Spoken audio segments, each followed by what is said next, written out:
Part 4, Herald of the Covenant. Section 18, Abdu'l-Bahá arrives in America. Abdu'l-Bahá was still under confinement and close scrutiny when Lua made her first visit to the Holy Land in 1898. It was not until 10 years later, in 1908, that Abdu'l-Bahá was given his freedom. Immediately he made plans to visit the West. Abdu'l-Bahá, the exemplar of his father's faith, was about to give his followers a personal example of what it meant to arise and teach the cause of God. Abdu'l-Bahá was at this time broken in health. He suffered from several maladies brought on by the strains and stresses of a tragic life spent almost wholly in exile and imprisonment. First, he laid to rest the holy dust of the Bab in a safe and permanent resting place. He fulfilled this historic mission given him by his father. Once that priceless trust had been completed, Abdu'l-Bahá arose with sublime courage, confidence and resolution to consecrate what little strength remained to him in the evening of his life to a service of such heroic proportions that no parallel to it is to be found in the annals of the first Bahá'í century.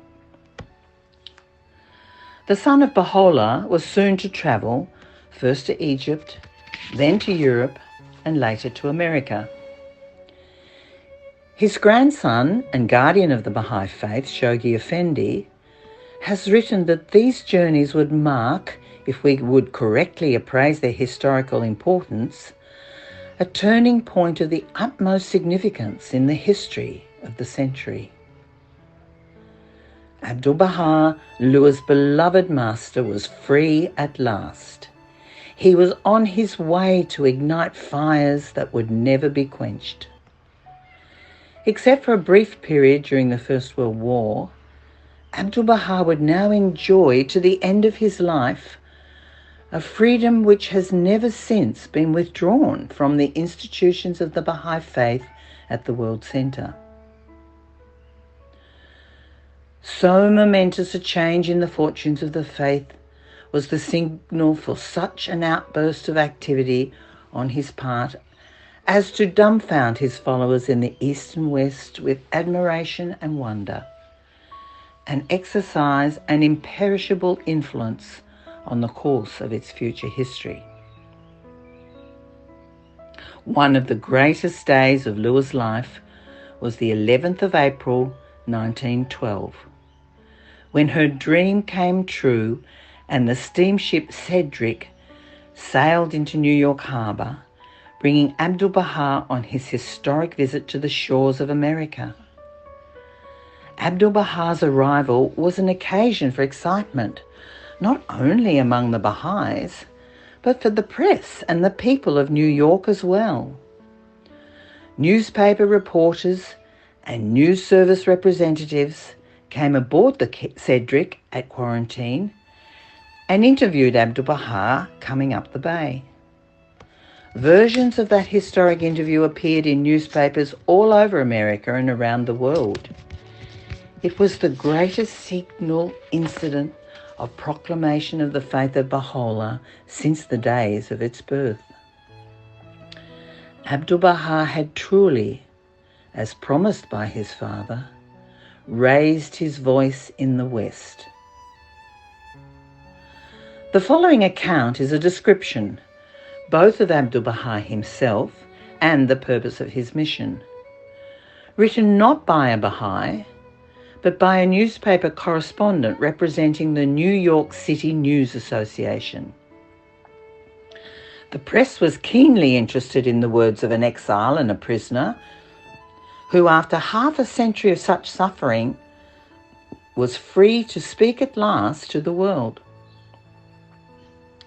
He comes on a mission of international peace, reporter W.P. Dodge explained in his press account, to attend and address the peace conference at Lake Mohonk the latter part of this month, and to address various peace meetings, educational societies, religious organisations. Abdu'l-Bahá was found on the upper deck, standing where he could see the pilot, his long flowing oriental robe flapping in the breeze. He was clothed in a long black robe, open at the front, and disclosing another robe of light tan. Upon his head was a pure white turban, such as all Eastern patriarchs wear. His face was light itself as he scanned the harbour and greeted the reporters. He is a man of medium height, though at first he seemed to be much taller. He's strongly and solidly built and weighs probably 165 pounds. As he paced the deck talking with the reporters, he appeared alert and active in every movement, his head thrown back and splendidly poised upon his broad, square shoulders most of the time. A profusion of iron grey hair burst out at the sides of a turban and hanging long upon the neck. A large, massive head, full domed and remarkably wide across the forehead and temples, the forehead rising like a great palisade above the eyes, which were very wide apart, their orbits large and deep, looking out from under massive overhanging brows. Strong Roman nose, generous ears, decisive yet kindly mouth and chin, a creamy white complexion, beard same colour as his hair, worn full over the face and carefully trimmed at most full length. This completes an insufficient word picture of this wise man out of the East. Abdu'l-Bahá spoke at length to the press representatives, answering all their questions about peace, war, the rights of women, freedom of the press, education, true liberty and true religion. Abdu'l-Bahá displayed wisdom, love and a sense of humour as he chatted with the press reporters in his stateroom. He recalled an incident from the previous winter when a young Christian was about to set off on a pilgrimage to Jerusalem.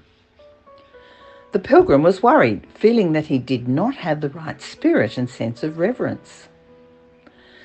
The proper spirit in which to visit places hallowed by remembrances of Christ, Abdu'l-Bahá told his young visitor, is one of constant communion with God. Love for God will be the telegraph wire, one end of which is in the kingdom of the Spirit and the other in your heart. I am afraid my telegraph wire is broken, the would-be pilgrim complained. Then, said Abdu'l-Bahá, laughing heartily, I told him, you will have to use wireless telegraphy. When the ship came abreast of the Statue of Liberty, Abdu'l-Bahá stood erect facing the statue and held up his arms in salutation.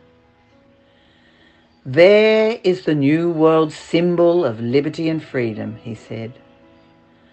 After being 40 years as a prisoner, I can tell you that freedom is not a matter of place. It is a condition. When one is released from the prisoner's self, that is indeed a release. Abdu'l-Bahá waved farewell to the statue as the ship turned towards Manhattan.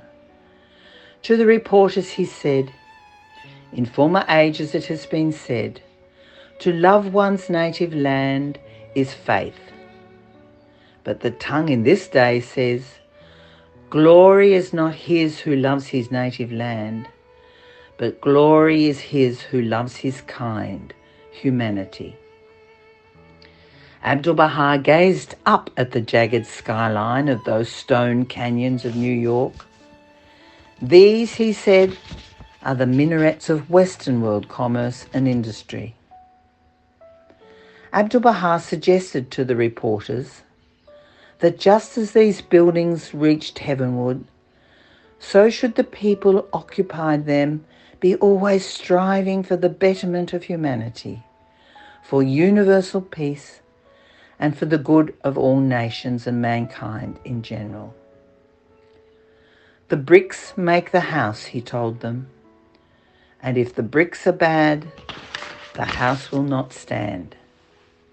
It is necessary for individuals to become as good bricks, to eradicate from themselves race and religious hatred, greed and a limited patriotism, so that whether they find themselves guiding the government or founding a home, the result of their efforts may be peace and prosperity, love and happiness.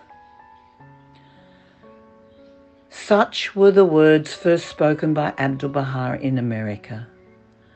Such were the scenes that greeted him as he gazed for the first time upon this land which Baha'u'lláh had addressed in his summons to the presidents and rulers of the Republic of the West.